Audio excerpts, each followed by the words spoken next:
Hi, Cooper Clever 1972, back with another video. This video is going to cover James Cameron, who's a very talented technical director, in my opinion. As far as acting and dialogue goes, I'm not too. I don't think he's the best at that. I don't. Yeah. But he's done some really good movies. One thing you can't really aim a gun at him for saying is that he doesn't make entertaining movies, even with movies that have terrible acting or terrible dialogue. He makes good movies. Oh, and I just realized, I think I have one other film of his. I'll be right back.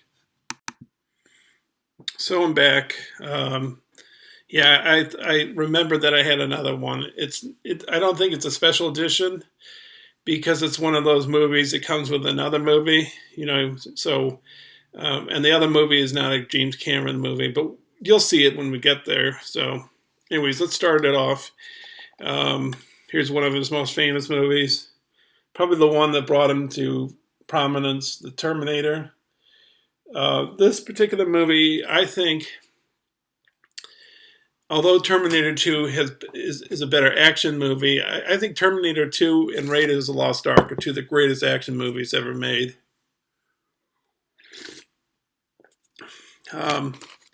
You can see me talking about Raiders of the Lost Ark on the Indiana Jones video that I did a few videos back.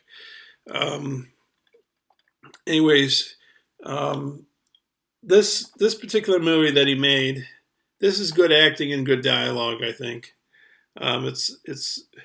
He did this on a really low budget. I don't know if I think people know about this. I mean, I could read the description, but basically, I think everybody knows this, right? I mean, basically, there's these machines, artificial intelligence, that are going to kill off the human race. So this guy named Kyle Reese is sent by this guy, John Connor, to go back into the past, and the past at that time was the 1980s, and he's got to. There's going to be a Terminator that's going to go back in time as well, not a cyborg, a robot, played by Arnold Schwarzenegger. He's going to try to kill Linda Hamilton's character, who's Sarah Connor, who's the son. I mean, not the son, the mother of John Connor, who's leading the resistance against the machines. So Kyle Reese, and I can't remember, Michael Biehn, I think is his name, that played him. Anyways, he goes back to stop the Terminator from killing Sarah Connor. So that's the plot. So other things that come with it are brand new Other Voices documentary with new James Cameron interviews, a Terminator, a retrospective documentary, Terminator deleted scenes with James Cameron audio commentary underlay, hidden menu features, DVD-ROM script to screen, original mono audio track, original storyboards, trailers, TV spots, and more. And this is another movie. I have a few movies like this. It's both sides have content on them. I could read the back of the DVD, the write up on it, but I think people have sufficient amount of information about this movie, and I don't know if it would add anything to the discussion. But Michael Biehn, right there, he was in Aliens as well. I showed you Aliens in another video. That's a video that says Aliens.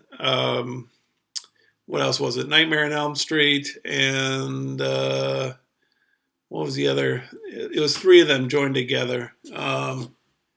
Oh yeah, Giallo, the Giallo box set. There are 3 box sets I showed, and one was the Alien box set.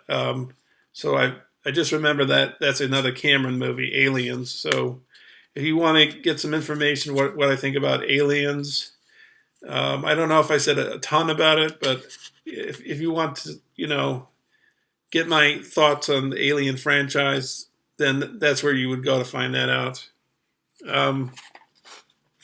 It's got, Terminator's got great lines like, I'll be back, maybe, I don't know. I guess it is, I can't remember of his other great lines, and it's a pretty good ending as well. But the next one he made after that, which he made a number of years later. I mean, this was shot in '84, I think, maybe. 84, and then in, was it '91 or '92 when this came out? '91. This is revolutionary film, special effects wise and action wise.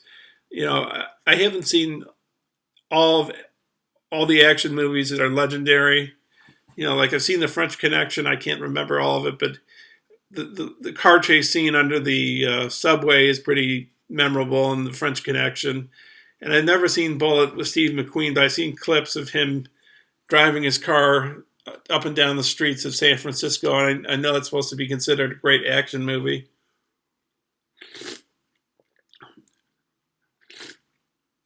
And I think The Great Escape, because I thought Steve McQueen there. I haven't seen that movie, but I hear that's a good action movie. This is loaded with special features. I have two different versions of this, and I'll tell you why in a second. But this comes with the Making of T2 featurette, T2 More Than Meets the Eye featurette, the Making of T2, 3D Breaking the Screen Barrier, in-depth look into the making of the MCA Universal Theme Park attraction, Terminator 2, 3D battle across time with state-of-the-art technology, and a seamless blend of film and live performances. I don't really care about a theme park ride. I care more about the movie. Special features, supplemental materials, additional features which cover every aspect of the Terminator 2 Judgment Day filmmaking process, from makeup to visual effects, cast and crew information, teasers, trailers, entire screenplay, and over 700 storyboards. A DVD-ROM program allows for viewing this film while simultaneously reading the script and looking at storyboards. Also links to online sites. So I'm going to show you the other one. I'll tell you the reasons why I have both. So this is a nice box set. Also, just in a minute, I'll give you like a brief summary of the plot. I'll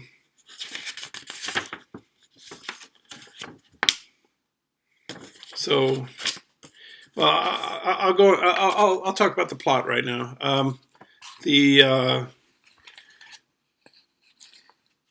So Sarah Connor has been committed to a mental institution because she's been talking about a Terminator wanting to kill her son. She has given birth to her son. I mean, her son is older in this particular film. He's like 12 or 13 or something like that. And she's in a mental institution and he's in a foster home. He's kind of a mischievous kid. And Kyle Reese sends a Terminator, a good Terminator back, who happens to be Arnold Schwarzenegger again, but he's a good one in this one. And there's a bad one sent as well, but the bad one is even more advanced than the other Terminator in the previous film because it can shapeshift into different people and is basically indestructible. But if you want to see a really good movie with really good special effects, really good action, really good science fiction film, you gotta watch this movie because it's fantastic. But I've watched it more than a few times. Particularly the ending part of it, I find really interesting. So this has the theatrical version. It also has a special edition version, which is maybe at least 10 minutes longer, if not more, maybe more like 20 minutes longer. And this is one of those DVDs. It's like the Peter Jackson ones or others I've shown you. I can't think off the top of my head. I don't know if the James Bonds are like that or the Alien ones. Maybe, I'm not sure. Or the Toy Story one is pretty in depth. But like with Peter Jackson, everything, including the kitchen sink, is shown. So, but anyways, so Terminator sent back, and 2 Terminators are sent back. One is good, one is bad. The bad one is a shape-shifting character, right here. He takes on the appearance of people that he meets, and his sole goal is to kill John Connor. And then I have the other edition, which has the endoskeleton of the Schwarzenegger Terminator.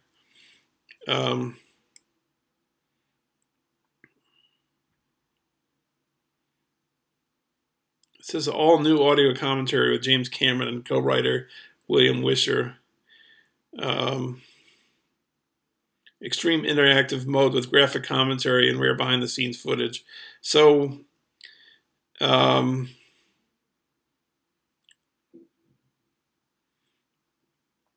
this particular version is the extended edition. It's not the theatrical edition. It doesn't have the storyboards, I believe. It doesn't. What else doesn't it have? But the advantage to this one is that on the movie itself, like my THX 11381, which is George Lucas's first feature, it's an icon will come on the screen, and you'll press the remote control, and they'll show you how they did the effect that you're watching in the movie at the particular time that you are in the movie. So that's why I bought it, because this Terminator, it had all the behind the scenes stuff, but it was kind of hard, a little more hard to access. It has a lot of text in here of how they do an effect or something, and then they get to the video clip, and this one's sort of more succinct. It's a little more updated, a little more accessible, a little more faster, so to speak. So that's, but I have this one because it's got the storyboards. The script is on it, but I don't have a DVD ROM, but I think you can look at the script on here without even having to DVD ROM it. But that's the reason why I have both versions. So,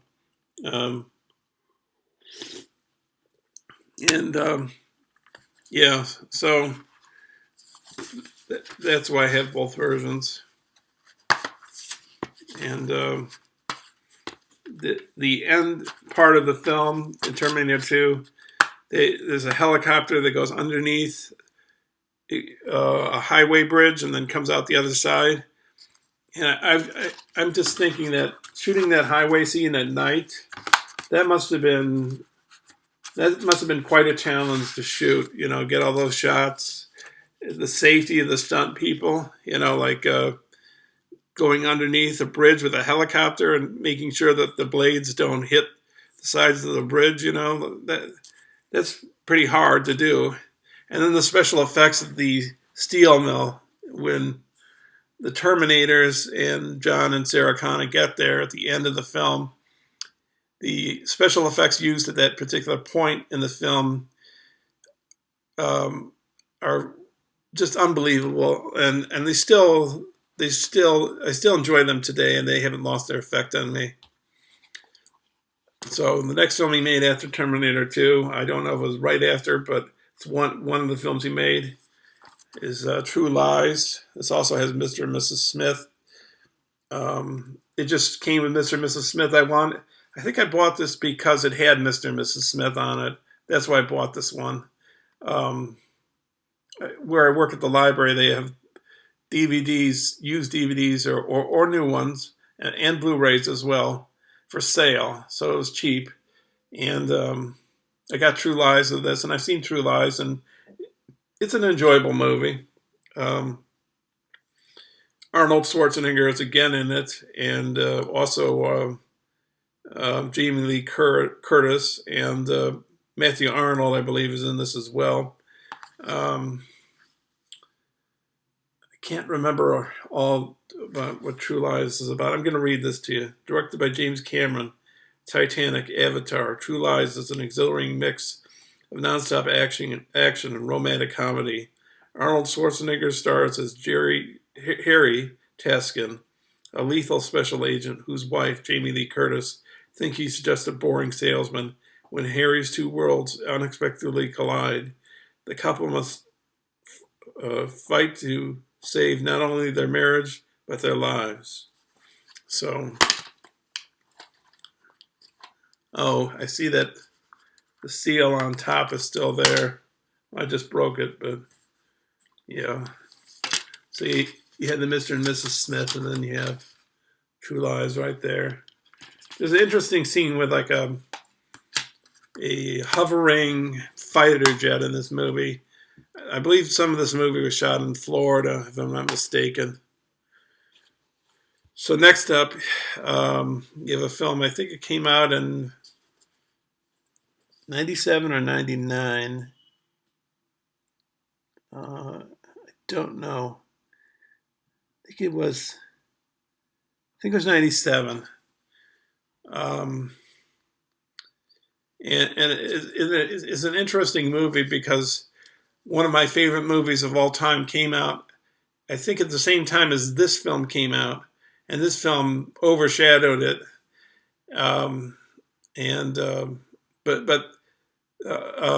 This particular movie that broke box office records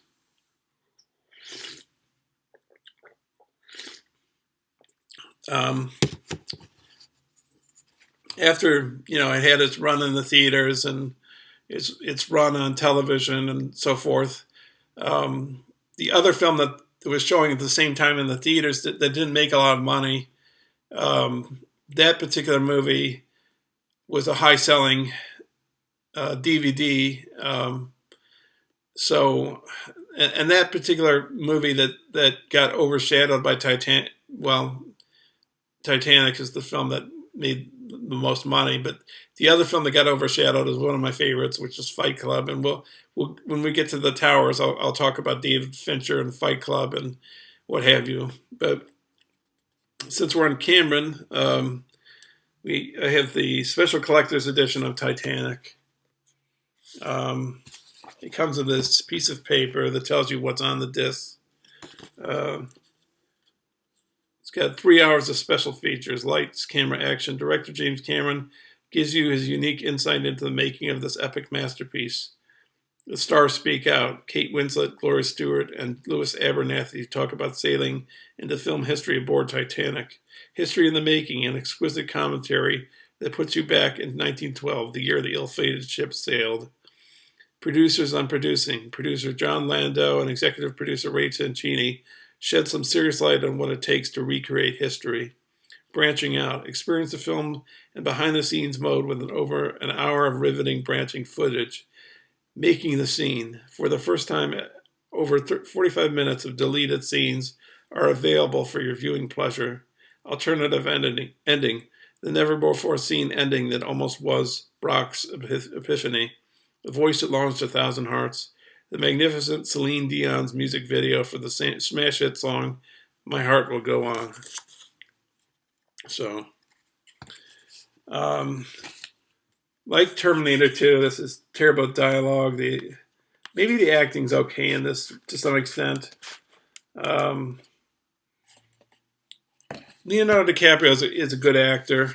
I hear that What's Eating Gilbert Grape is a really good movie. Um,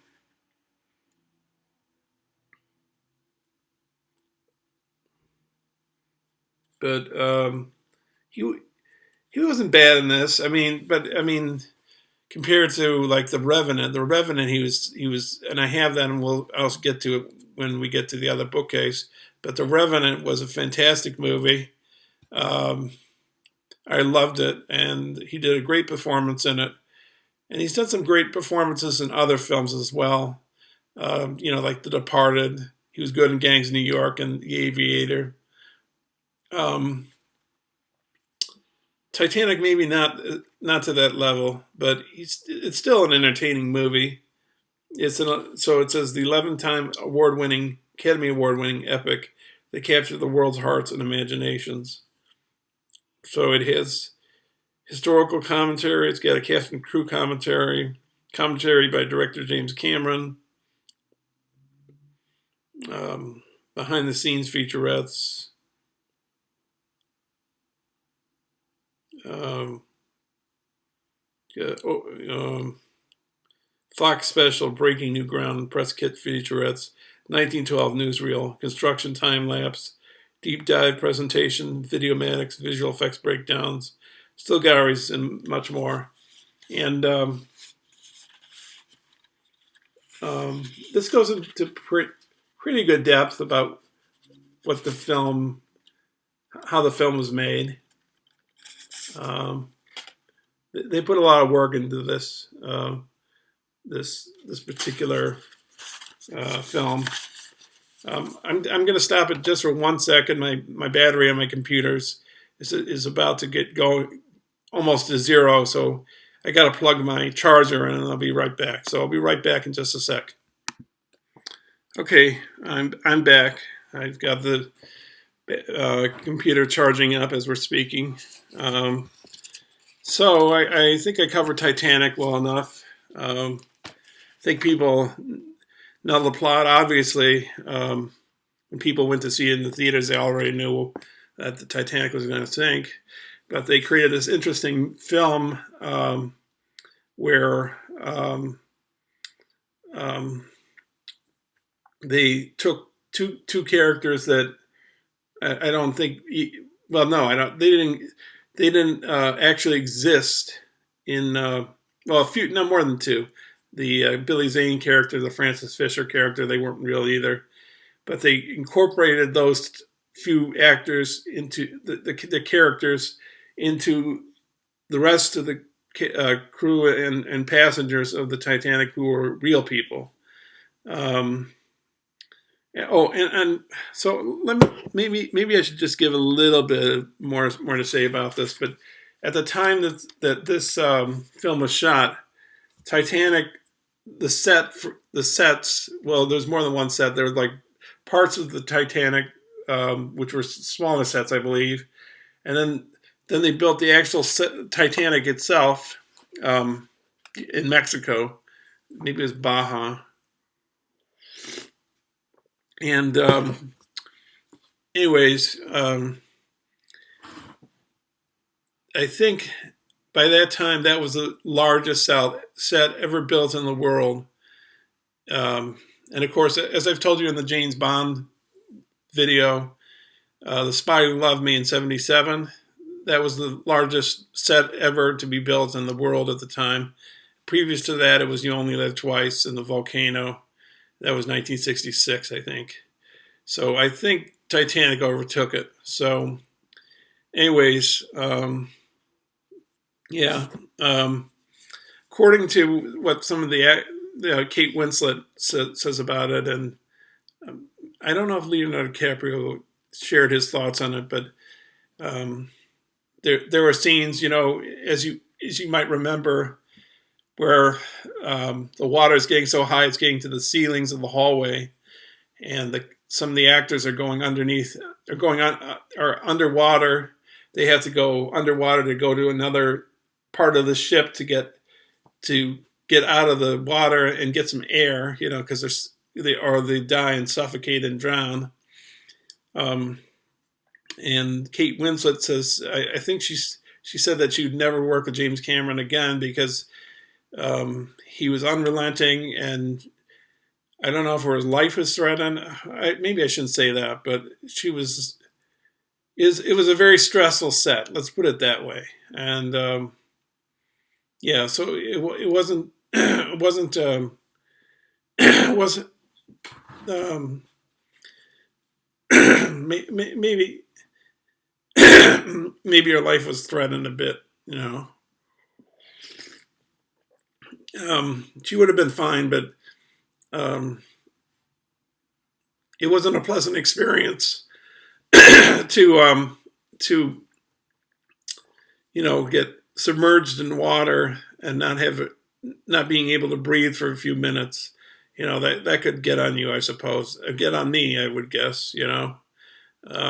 So yeah, and another thing about Titanic was that James Cameron would film a scene, a part of the Titanic. he would have the water come through, and then he would take the water out, dry all the material, like the rugs and everything, and then he would film the same shot over again for multiple takes.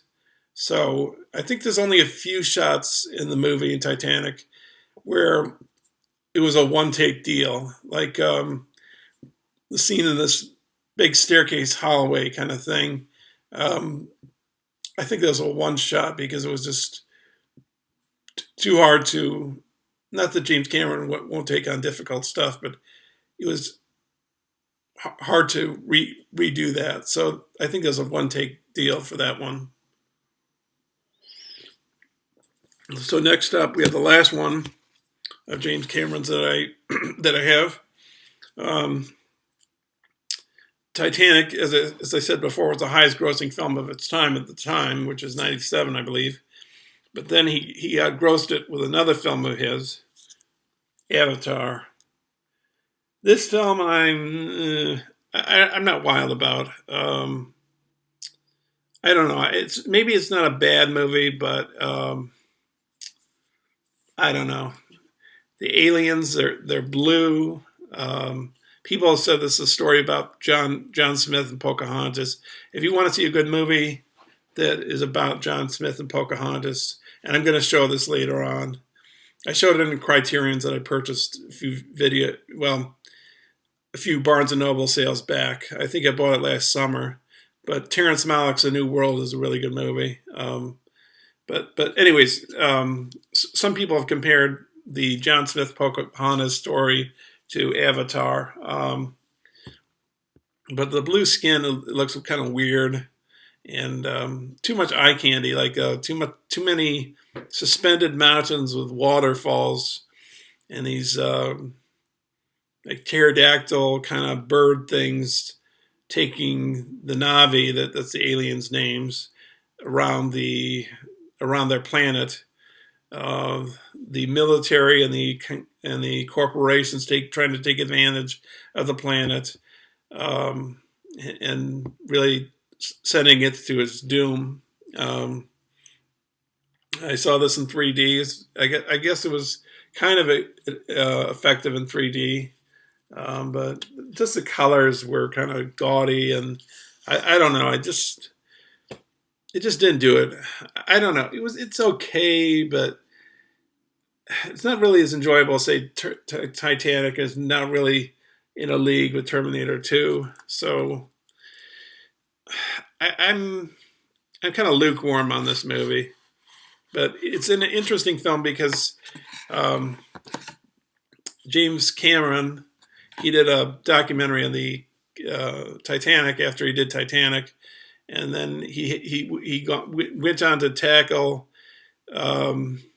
with this film. He shot with digital cameras, and he because he's very good technically, he developed technology that would be able to do complicated special effects that had never been seen before. So he had motion capture, I think it was motion capture suits on his actors, and they would be fed into a computerized system, and all the dots on the person's face would move the character's face in the computer program to which would then go onto the film itself, or video, or what have you. This was such a innovative film that I believe Spielberg and Peter Jackson came to visit the set because they wanted to know about this technology that he had developed. And I think that might have helped with the development of special effects in, as far as Peter Jackson goes, the Hobbit movies. I wouldn't be surprised if that's the case. It's got 3 different versions of the Avatar in here. And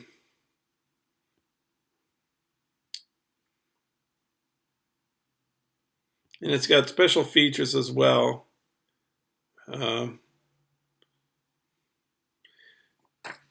Special features are okay. I don't know if they're extremely in depth. I guess they're somewhat in depth. Maybe it's 2 hours worth of special features. I like to have special features, even with films I'm not wild about, like this one.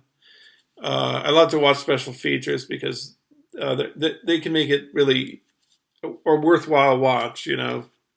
And it has these messages here like, I'm trying to understand this deep connection that people have to the forest. She talks about a network of energy that flows through all living things. The Na'vi say that every person is born twice. The second time is when you earn your place among the people forever. So, you know, it's a nice book and nice pictures, but I just can't get into this. I was a warrior who dreamed he could bring peace. Sooner or later, though, we always have to wake up. So, I don't know, take it or leave it.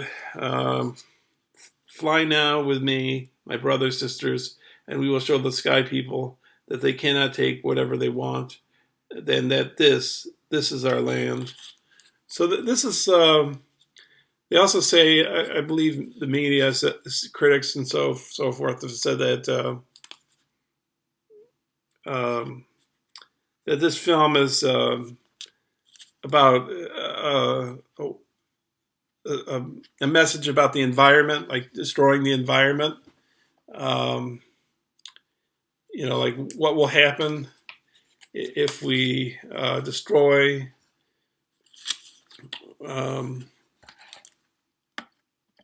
all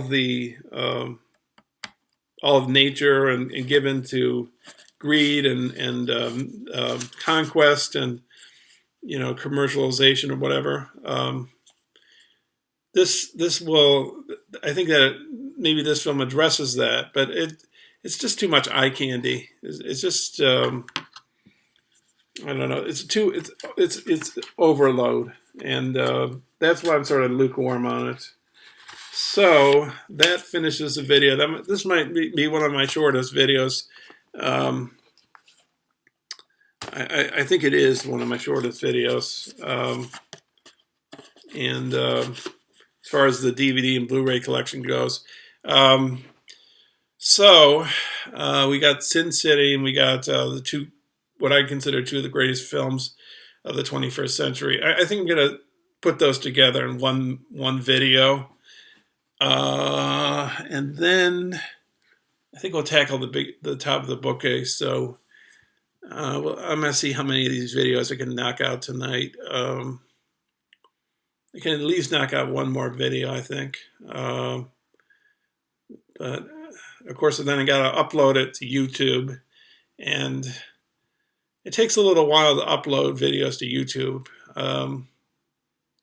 Actually, looking at the time on my computer, saying 12 minutes and 46 seconds, I realized that I stopped the computer a few times. So I think maybe it's regular link like my other video, so